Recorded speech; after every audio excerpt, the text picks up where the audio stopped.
Hello and welcome back to the Betting Odds Show, the show that gives you the comprehensive rundown of the trending betting markets. And Anton is going to serve up three of his best bets. There's only 2 games left, Anton, till the 2019-2020 season's over. It's been a long old poke, but we're looking at Europa League. Are you a fan of the old Europa? Yeah, I don't mind, Charlie. I think the standard gets better every year, to be honest, of the Europa League at the moment throughout the last decade. But yeah, I think this should be a good game on Friday with two evenly matched sides with Inter Milan and Sevilla. Yeah, no, the semi-finals, well, they're eventful. But yeah, I've liked Wolves in it this year, and when you see Rangers and that go up there, it's not bad. But Thursday night can be a bit of a long old poke when you've watched football all week, but we've got to give it its due. It's the final, two big teams. Did you watch the semi-finals? What did you make of them? I did. I was really impressed with Inter against Shakhtar in the game. You've got to give it to Sevilla as well against Man United, because a lot of people had Man United down as the favourites to this tournament, and it was a superb performance there. They're the most successful side in the competition's history. They've won it 5 times. Inter have also won it 3, coincidentally. 1998, the last time they scooped this. But I think Inter are just going to edge this one. I think it's going to be quite tight. Going back to the quarterfinal, I don't know if you saw that Man United game, Copenhagen. That goalkeeper had an absolute mad one. And the stat that came from the last game, Man United's last 2 games, the quarters and the semi, they had 46 shots, 21 on target, scored 2 penalties, and didn't score any from open play. So Man United's front three, I don't know if they run out of steam, but it was good fun in the WhatsApp with all the Man United fans after that game. Yeah, definitely. But anyway, we're here to talk about winners and finalists. So Sevilla, Inter. Inter, they've been given a 48% chance to win at 11-10, slight favourites. Well, and Sevilla, 29% chance at 5-2. Does that look right to you? For me, Sevilla's experience, I think that's a great price for them. I think obviously with both of those prices, you've got to consider that this game could go to extra time, and I think that is wagered into that price there. I think we've got it just about right. I think it's the strikers that are really doing it. Lukaku and Martinez. For me, that could be the difference up top. Yeah, definitely is. It kind of feels like a trend. I don't know what you think, but whenever we talk about Man City, the other team seem massively overpriced. I don't know if it's just the players on the team sheet, but like I said, Lukaku could be the standout person. All right then, let's go straight into your 3 tips. What do you fancy? Yes, my first one, I've touched on it already, for Romelu Lukaku to score at any time. And you might think, yeah, straightforward, easy selection there, but he scored in his last 10 Europa League appearances. That goes right back to when he was at Manchester United. And that is some stat, that scoring in 10 straight games in the Europa League. You can make it 11 on Friday night, and he's 13-8 to do so on the Betfair exchange, which I'm rather surprised that it's quite so big. He's scored 4 goals in his last 3 games. He's 33 in all competitions this season. And I've had a shop around, and Bet365 have this one at 11-10. And so here on the Betfair exchange, I've already dived in this morning and got myself a bit of 13-8. I think the biggest price with an actual bookmaker is 7-5, so it may pay to shop on the exchange.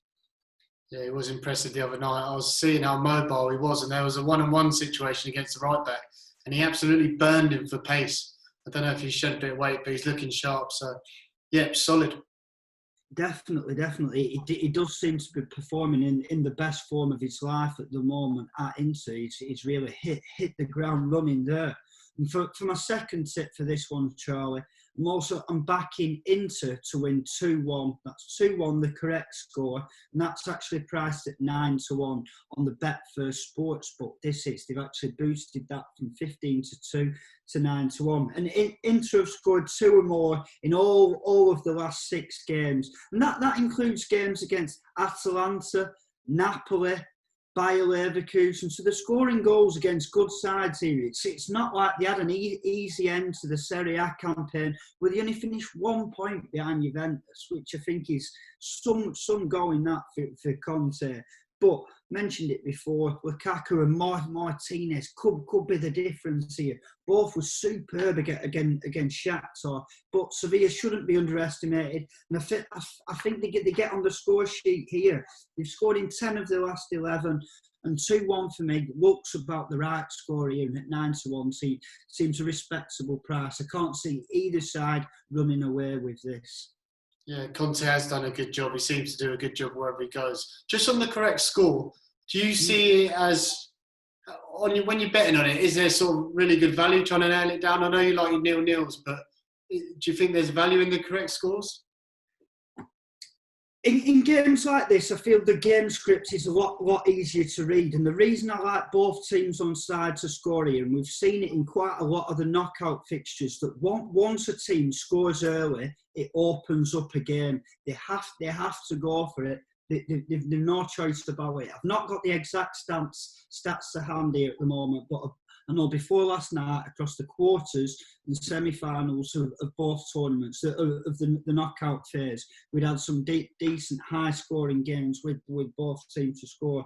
But for me, 9-1 looks a decent price here, and it's one I'm willing to have a go on. Yeah, nice. Yeah, I'm with you on when someone scores early, you know the game's going to come alive and the bets are alive. All right, have we got a third and final bet? Yeah, so my third and final selection, I've picked out at something at a bit of a bigger price, and at 35-1 with Paddy Power, I'm going for Martinez to have a shot on target, Suso to have a shot on target, and then Barella and Fernando to be carded at 35-1. And I'll just have a little bit of a run through that with you. Martinez for Inter, he got a perfect 10 who scored rating after the semi-final. The first person to do that in the Europa League knockout phase this season. He's got 21 goals in all comps this season. And he actually had 4 shots on target against Shakhtar in the semi-final. So I'm backing him just to have one on target here. I think he should be able to manage that for us. He's averaging over a shot a game on target again this season. So he's going in. And then for Sevilla, I've actually picked out Suso, and I think he's quite a good price here at 5-6 as a single to have a shot on target. And he scored against Man United, and this selection was landed in his last 2 games in the quarter-final and in the semi-final. 5-6 looks quite big for me, that a player that could well be part of a front three. And then moving on to the cards, and the first one I'm backing here is Barella for Inter. He's had the most cards this season, 14 in all competitions. He's picking up just under one in 3 there for Inter this season. And what position is he? Do you know? Pardon? What position is he? He's in centre mid. He's part of a midfield 5. He can appear on the left, but I think he's just been inside of that in the semi-final. And at 5-2, he doesn't look a bad price with bet for when you've got others who are considerably shorter. And my final card in this one is Fernando for Sevilla, ex-Manchester City player. You might remember him from there. Again, he's picked up the most cards for his side this season. 13 yellows in just 30 starts in La Liga. Superb stat there for the card fanatics out there. But I think this one's a decent price when you consider that you're getting the 2 players that are the most carded for the club this season. Combine that with Martinez a shot on target and Sousa 1 shot on target, and we've got 35-1 there from Paddy Power. Nice, sounds good. Fernando, we say it, but I've backed him to be carded. It must be 3 times this season, so I would like to say it's got to drop. It's got to drop this one. That sounds good. 35-1 shot for the final. Sounds good, Anton. And we've got the Champions League coming up, so we'll have the next preview for that tomorrow. So just make sure you subscribe and put in the comments what bets you'll be backing for both these finals to see if you can outdo Anton. But thanks, Anton. We're back for the last one tomorrow, Champions League final. It is the finals. Doesn't mean you have to bet all the money you've got because the football's ending. It'll be back in 3 weeks. So gamble responsibly, and we'll see you then. Bye-bye.